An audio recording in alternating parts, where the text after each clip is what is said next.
señor que tenía mucho dinero tuvo que hacer un viaje al extranjero. Lectura del libro de los Proverbios. Una buena ama de casa, ¿quién la encontrará? Es mucho más valiosa que las perlas. El corazón de su marido confía en ella y no le faltará compensación. Ella le hace el bien y nunca el mal todos los días de su vida. Se procura la lana y el lino y trabaja de buena gana con sus manos. Aplica sus manos a la rueca y sus dedos manejan el uso. Abre su mano al desvalido y tiende sus brazos al indigente. Engañoso es el encanto y vana la hermosura. La mujer que teme al Señor merece ser alabada.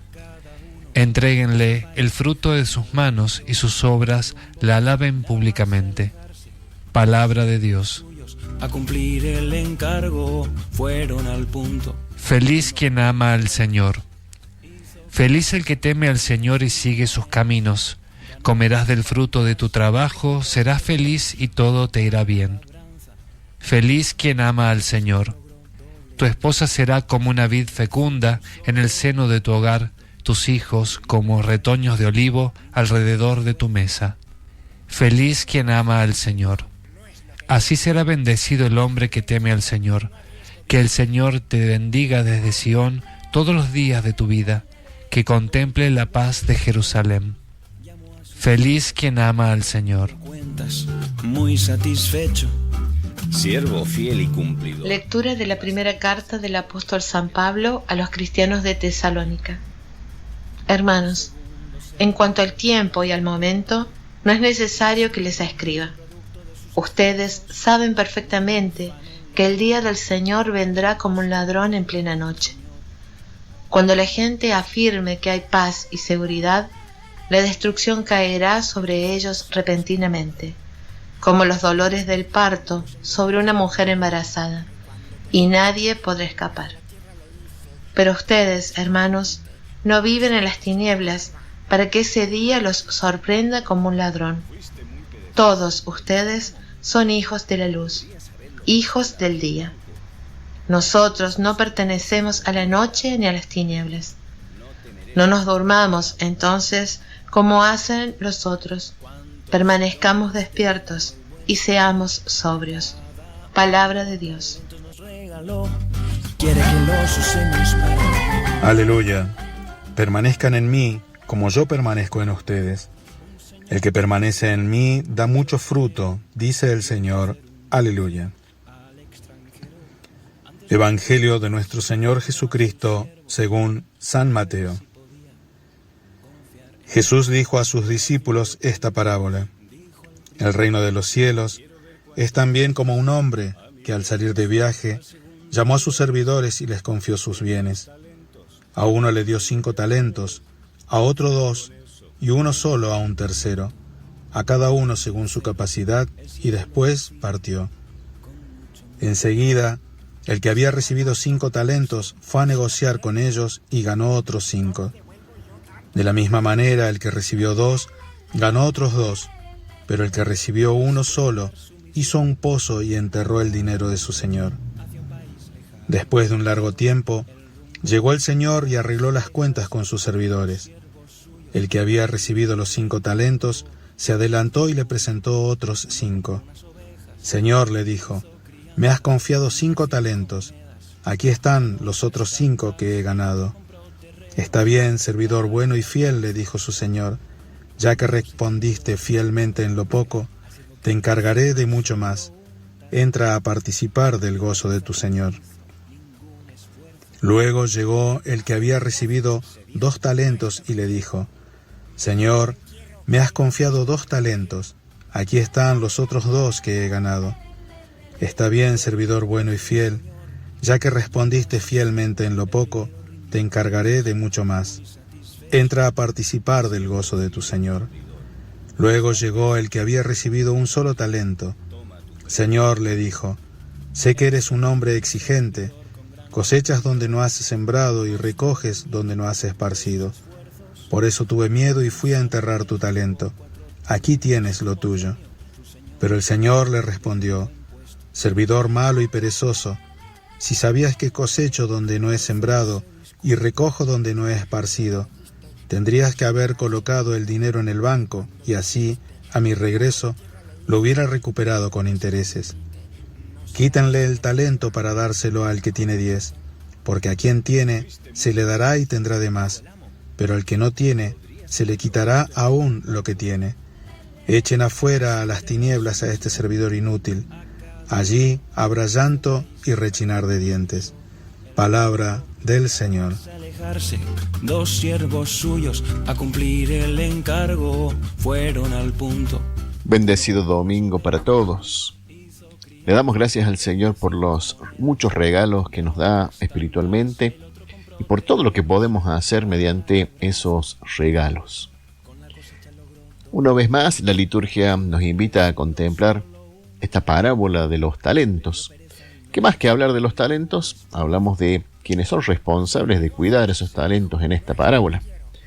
Con la mucha alegría que le causa a este señor de la parábola, aquel que tuvo iniciativa para multiplicar 5 talentos, duplicarlos. Lo mismo para el que tuvo la iniciativa de duplicar esos 2 talentos, cada uno conforme a sus capacidades.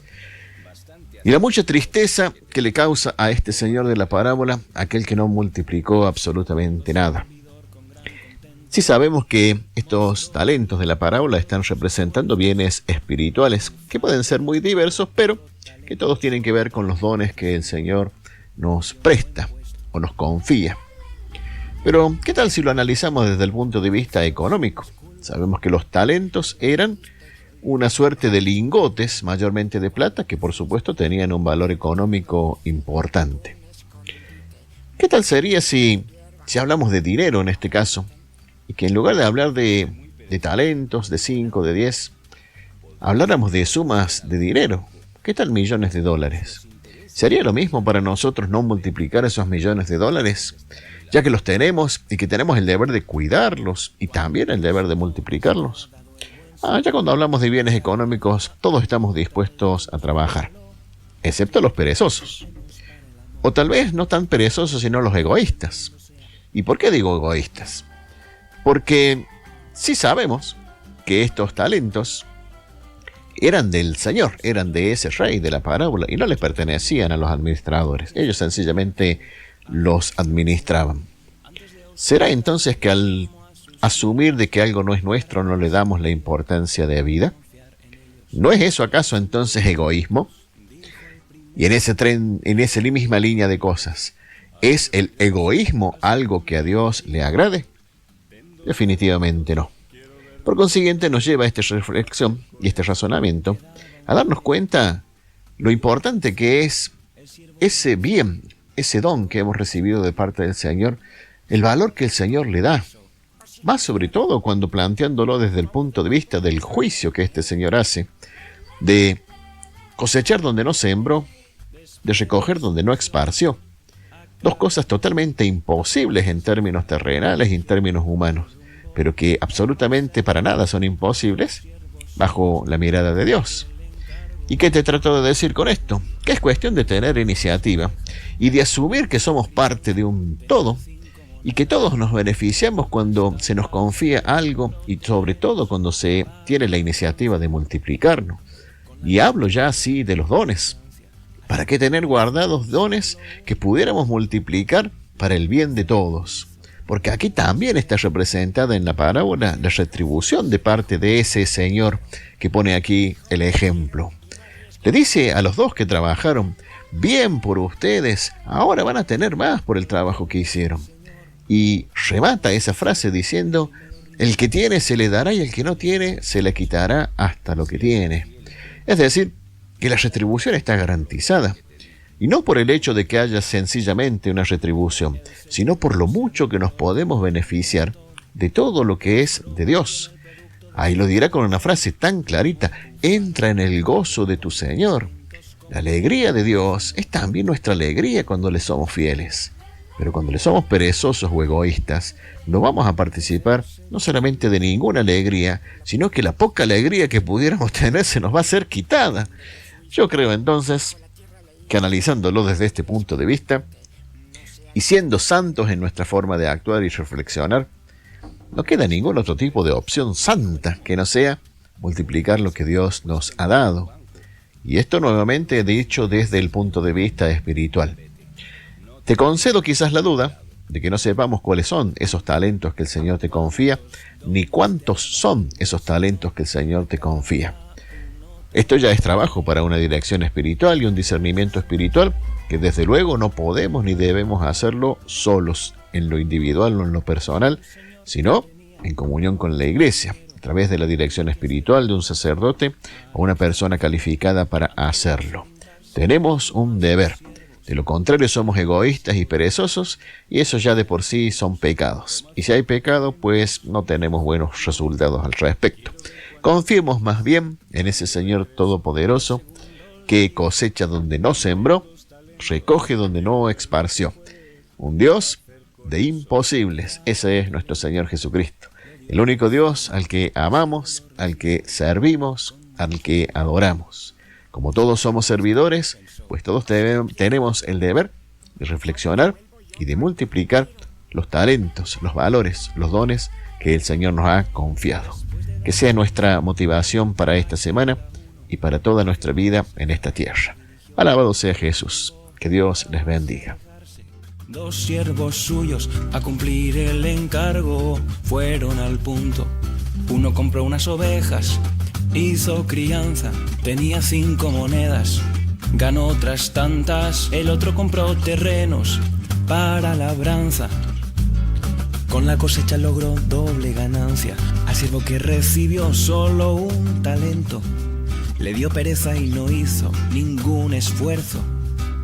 Hacer negocios, Se dijo, no es lo que quiero. Mejor lo entierro y no arriesgo dinero ajeno. volvió del viaje el Señor, llamó a sus siervos, el primero rindió cuenta.